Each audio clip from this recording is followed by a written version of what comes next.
primary care is still this really big stronghold, especially in the United States of America, where we as people, generally speaking, we work a job, we pay for very expensive health insurance most of the time. And look, I get it. We want to get our money's worth out of that. I totally get it. And one of the best ways to do that is by trying to go through a primary care provider. But we all know the problems with that, right? Primary care providers, number one, they are burnt out. They are miserable. They work really long days and tough hours. They're seeing, tens and 30s of patients a day kind of thing, right? And for what? To what end, right? Because at the end of the day, they're watching their patients suffer. They add one medicine after another after another. They're checking all these boxes that they have to check just to make a buck and try to help these patients, and they're not helping. And that's what is so depressing. And by the way, I'm not disparaging any of you who are in primary care. Like literally, God bless you for trying to do everything you can in what is a broken system, right? It's really, at the end of the day, I don't blame you. It's not your fault. But here's the wonderful thing is that we are having this growth right now, especially in the United States, but I think across the world, where patients are starving for more. There's more information than ever out there. They can listen to podcasts and YouTube and ChatGPT and all these different things. And they're figuring out that, hey, there are lots of great things out there like hormone replacement therapy and functional medicine at large that are so much more pointed to wellness and to helping me be the best version of myself.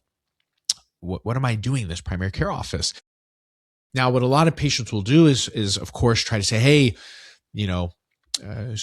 primary care provider, please, will you prescribe me hormone replacement therapy? I'm begging you. Here's the studies. It's so safe. I've done my research.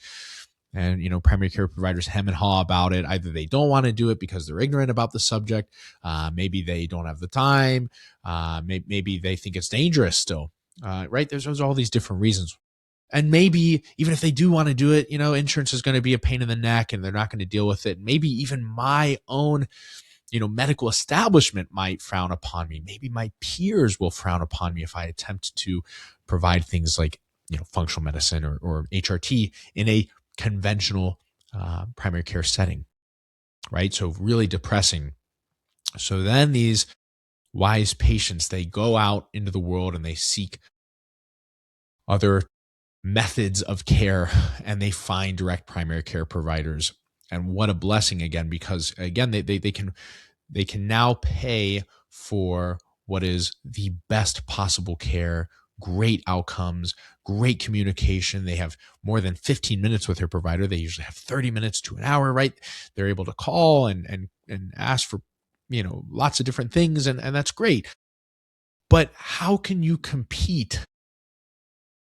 At the end of the day, how can you compete with regular primary care offices? Because it's a competition. And I hate to say that. It is a competition to some degree, right? But what we're trying to do is make those practices irrelevant. Make the conventional primary care practices irrelevant. If you're charging $150 a month for your care, for your time, for your services as a direct primary care provider or any type of provider, frankly, like how are you going to make it so that value is unbelievable, is worth, tenfold what you're charging?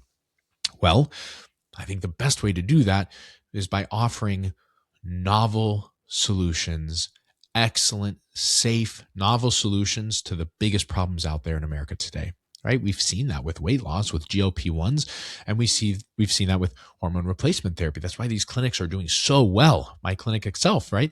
We offer these really novel solutions that primary care providers are just not offering, or they feel uncomfortable to do so, maybe because they don't have the education or the knowledge to do that.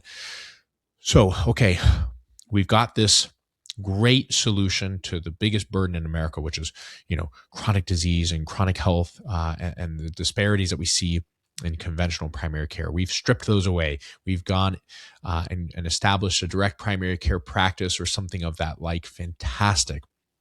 Now, should you offer functional medicine and hormone replacement therapy? 100%. What are you thinking? Absolutely. Absolutely. So first and foremost, you need to understand this. Hormone replacement therapy, HRT, is primary care. It's synonymous, okay? Remember, hormone replacement therapy is foundational medicine, okay? It is what keeps people young and healthy and vibrant.